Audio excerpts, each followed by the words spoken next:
C'était un mendiant, admiré par le plus grand des rois. Messieurs, dames, asseyez-vous. Aujourd'hui, on ne parle pas d'un philosophe de salon ni d'un tyran de fresque antique. On parle d'un roi qui dominait le monde connu et d'un homme sans toit, sans argent, capable de lui tenir tête. L'un n'avait rien, l'autre avait tout. Et pourtant, ce jour-là, c'est le roi qui s'est incliné. Nous sommes en Corinthe, en moins 336 avant Jésus-Christ. Alexandre n'est pas encore le grand, mais il est déjà le roi de Macédoine, fils de Philippe, élève d'Aristote, et héritier d'un empire en marche. Un matin, il entend parler d'un drôle de bonhomme, un certain Diogène qui dort dans une jarre, boit dans le creux de sa main et insulte les riches à la criée. Un philosophe? Pas vraiment. Un provocateur? Plutôt. Un homme libre? Totalement.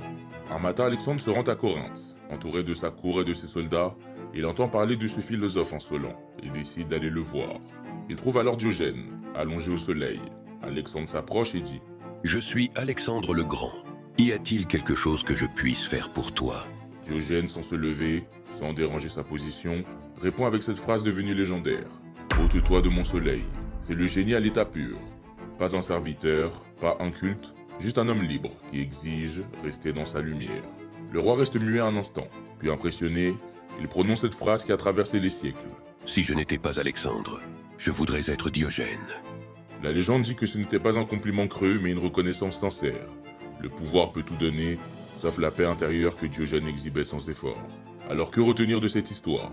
Qu'un homme sans toi peut faire vaciller un trône, que le vrai pouvoir c'est de n'avoir besoin de rien, ou que parfois les plus grandes leçons se donnent en plein soleil. Moi, je ne juge pas, je ne fais que raconter.